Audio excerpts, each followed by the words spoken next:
Hare Krishna, dear devotees, please accept my humble obeisances. All glories to Srila Prabhupada. Namo Vishnu Padaya Krishna Prasthaya Bhutale Srimate Bhakti Vedanta Swaminiti Namine. I offer my respectful obeisances unto His Divine Grace, A.C. Bhakti Vedanta Swami Prabhupada, who is very dear to Lord Krishna, having taken shelter at his lotus feet. Panchatattva mantra. Jai Shri Krishna Chaitanya Prabhu Nityananda Shri Advaita Gadadhara Shrivasadi Gaura Bhakta Brinda. Shri Chaitanya Mahaprabhu is always accompanied by his plenary expansion Shri Nityananda Prabhu, his incarnations Shri Advaita Prabhu, his internal potency Shri Gadadhar Prabhu, and his marginal potency Srivasa Prabhu. He is in the midst of them as the Supreme Personality of Godhead. Hare Krishna, Krishna Krishna, Hare Hare, Hare Rama, Rama Rama, Hare Hare. Out of 108 key verses, today's key verse is 15.1, chapter 15, verse 1. This chapter is entitled as The Yoga of the Supreme Person. Shri Bhagavan Uvacha Urdhvamulam Adha Shakham Urdhvamulam Adha Shakham Aswatham Prahurabhyayam Aswatham Prahurabhyayam Chandamsi Yasya Parnani Chandamsi Yasya Parnani Yastam Veda Savedavit Yastam Veda Savedavit. Synonyms. Shri Bhagavan Uvacha, the Supreme Personality of Godhead said, Urdhva Moolam, with roots above, Adaha, downwards, Shakham, branches, Aswatham, a banyan tree, Prahu is said, Abhayam, eternal, Chandamsi, the Vedic hymns, Yasya, of which, Pranati, the leaves, Yaha, anyone who, Tam, that, Veda, knows, Saha, he, Vedavit, the knower of the Vedas. Translation. The Supreme Personality of Godhead said, it is said that there is an imperishable banyan tree that has its roots upward and its branches down, and whose leaves are the Vedic hymns. One who knows this tree is the knower of the Vedas. Purport by His Divine Grace, Srila A.C. Bhaktivedanta Swami Prabhupada. Srila Prabhupada ki Jai. After the discussion of the importance of Bhakti Yoga, one may question, what about the Vedas? It is explained in this chapter that the purpose of Vedic study is to understand Krishna. Therefore, one who is in Krishna consciousness, who is engaged in devotional service, already knows the Vedas. I repeat this sentence, it's very important.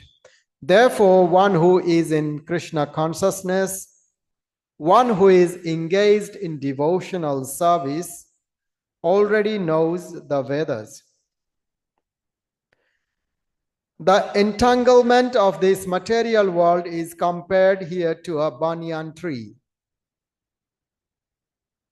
For one who is engaged in fruitive activities, there is no need, though there is no end to the banyan tree. For one who is engaged in fruitive activities, there is no end to the banyan tree. He wanders from one branch to another, to another, to another. The tree of this material world has no end, and for one who is attached to this tree, there is no possibility of liberation. The Vedic hymns meant for elevating oneself are called the leaves of this tree. This tree's roots grow upward because they begin from where Brahma is located, the topmost planet of this universe. If one can understand this indestructible tree of illusion, then one can get out of it. The process of extrication should be understood. In the previous chapters, it has been explained that there are many processes by which to get out of the material entanglement. And up to the 13th chapter, we have seen that devotional service to the Supreme Lord is the best way. Now, the basic principle of devotional service is detachment from material activities and attachment to the transcendental service of the Lord. The process of breaking attachment to the material world is discussed in the beginning of this chapter. The root of this material existence grows upward. This means that it begins from the total material substance, from the topmost planet of the universe. From there, the whole universe is expanded with so many branches representing the various planetary systems. The fruits represent the results of the living entities' activities, namely religion, economic development, sense gratification, and liberation.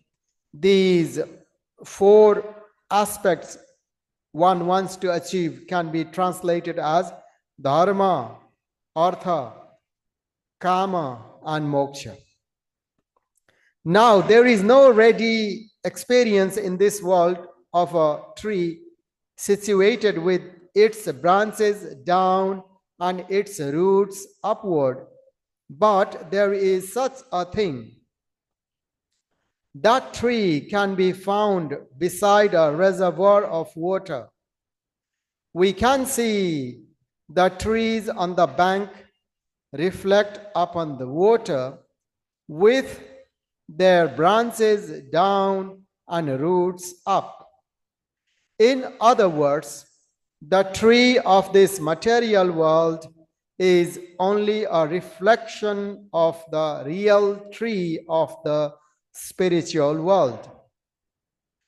This reflection of the spiritual world is situated on desire, just as a tree's reflection is situated on water.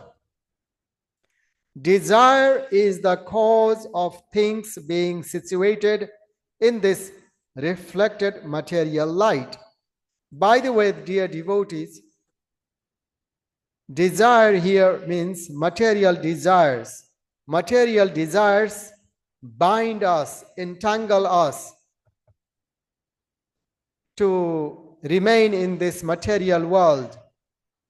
And on the other hand, spiritual desire, spiritual lobha, laulyam is very good. That liberates us from the material entanglement. I continue reading. One who wants to get out of this material existence must know this tree thoroughly through analytical study. Then he can cut off his relationship with it. So we can disconnect our relationship with material world, just like we can cut off the relationship with the banyan trees, in which branches we get lost life after life. The banyan tree is just an analogy. This tree, being the reflection of the real tree, is an exact replica. Everything there is the spiritual world. Everything is there in the spiritual world.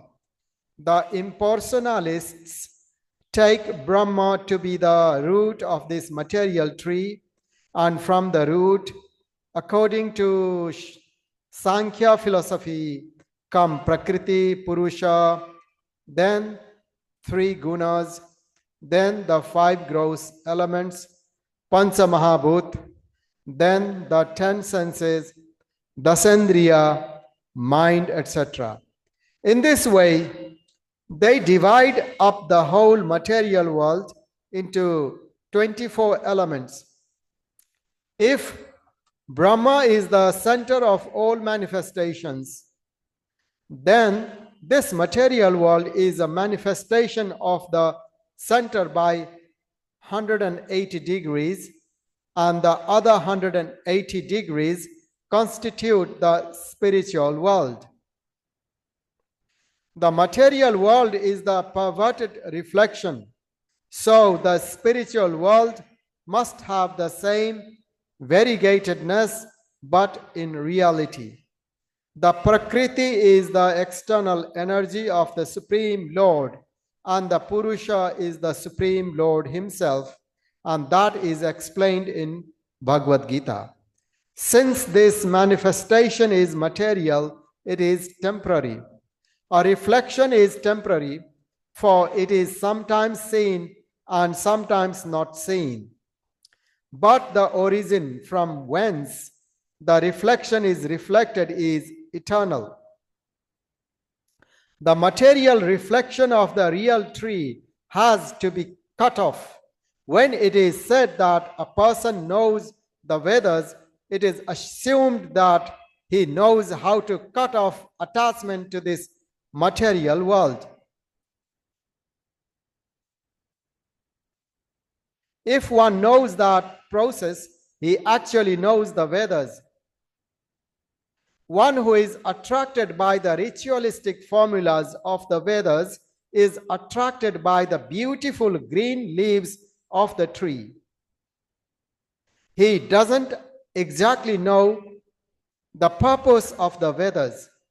The purpose of the Vedas, as disclosed by the personality of Godhead himself, is to cut down this reflected tree and attain real tree of the spiritual world. Thank you so much, dear devotees. Hare Krishna, Krishna Krishna, Hare Hare, Hare Rama, Rama Rama, Hare Hare. Yatra Yogeshwara Krishna, Yatra Partho Dhanurdharaha, Tatra Shrir Vijayor Bhutir, Dhruva Nitir Matir Mama. Wherever there is Krishna, the master of all mystics, and wherever there is Arjuna, the supreme archer, there will also be opulence, victory, extraordinary power, and morality. Hare Krishna.